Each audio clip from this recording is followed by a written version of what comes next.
राम राम. मागच्या वेळी आपण जे भाग्यश्रीचा व्हिडिओ टाकला होता त्या भाग्यश्रीला जरा आता थ्रिप्सचा अटॅक झालेला आहे, थ्रिप्स आणि मावा. त्या थ्रिप्स आणि माव्यासाठी आपण जरा फवारणी केली, सकाळ सकाळ फवारणी घेण्यासाठी आलो आहे.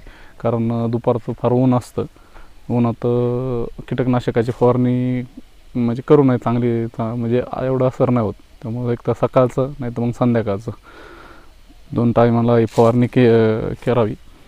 आणि महत्त्वाचं म्हणजे जर तुमच्या फुलांना किंवा कुठल्याही याला आळी जर असेल तर अमावस्या आणि पौर्णिमेला फवारणी केलेली कधी उत्तमच राहते. कारण अमावस्या आणि पौर्णिमेला आळी अंडी देत असते. जर ते अंडीच नाही झाली तर आळ्यांचा प्रादुर्भाव जरा कमी होतो. म्हणून अमावस्या आणि पौर्णिमेला फवारणी करावी.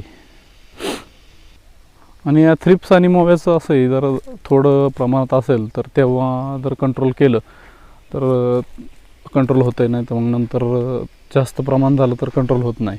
मग ते चिकटा होणे वगैरे या प्रकार वाढतात. त्यासाठी आधीच प्रिकॉशन म्हणून थोडीशी फवारणी केलेली बरी असते. फवारणी करताना फक्त झाडावरच पडून उपयोग नाही, तर खाली जमिनीवरती थ्रिप्स असतात. तुम्ही बघितलं असाल की फवारणी करताना थ्रिप्स उडतात.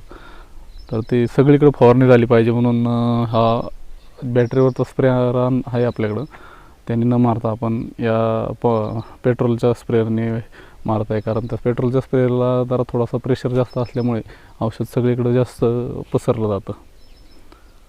उन्हाळ्याच्या दिवसात फक्त थ्रिप्सला आणि माव्यालाच थोडंसं जरा लक्ष दिलं तर काही पिकं चांगली येतात. धन्यवाद.